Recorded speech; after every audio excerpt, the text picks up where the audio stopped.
सवितुर्वरेण्यं भर्गो देवस्य धीमहि धियो न प्रचोदयात् ॐ मातु ज्योतिरक्षमृतं ब्रह्मणे स्वाहा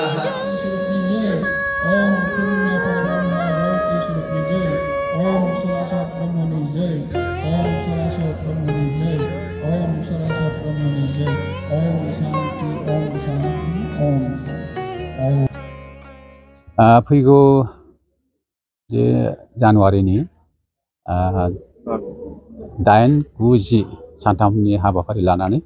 बे जों रुफाथि फालिगोन आरो बे दुलाराय ब्रह्म धोरोम प्रसार संसदनि सिङाव थानाय जे सारिदुवार आन्चलिक ब्रह्म धर्म नैबे सेवा आश्रमाव सानथामनि हाबाफारि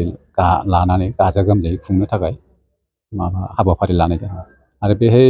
जोङो गुबुन गुबुन जायगानिफ्रायबो जोंनि धोरोमारिफोरनि थाखाय गोबां जों आलासि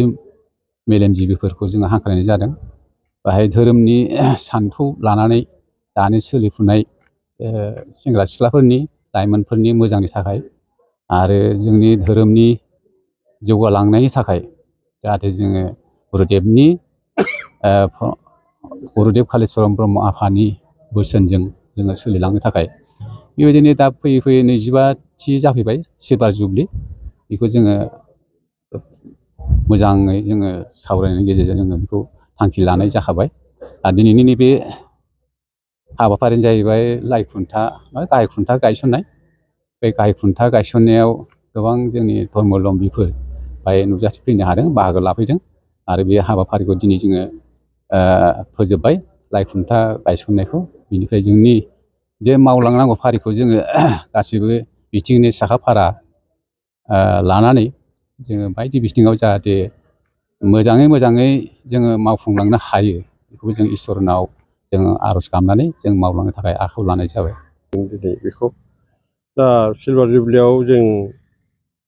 जेरैबायदि मानसि फैनांगौ फैगोन दा खिन्थु बेखौ जुबलिखौ जों मानिथारनांगौ आरो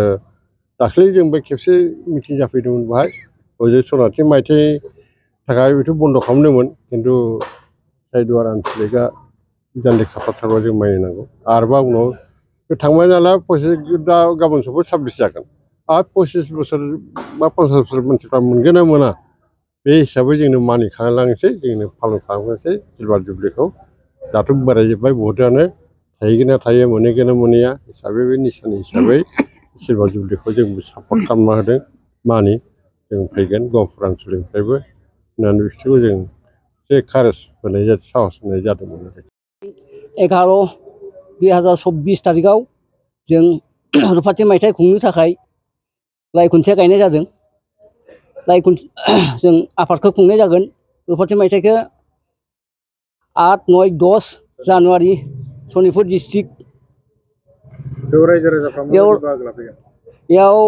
रायजो राजाया गाजा गोमजायै बाहागो लानो थाखाय खावलायगोन जों आफादनिफ्राय मोनबेसे जिल्लाजों खुंजागोन मोनब्रै आन्चलिक नौदुवार सारिदुवार दिखियाजुलि आरो गहपुर बे मोनब्रै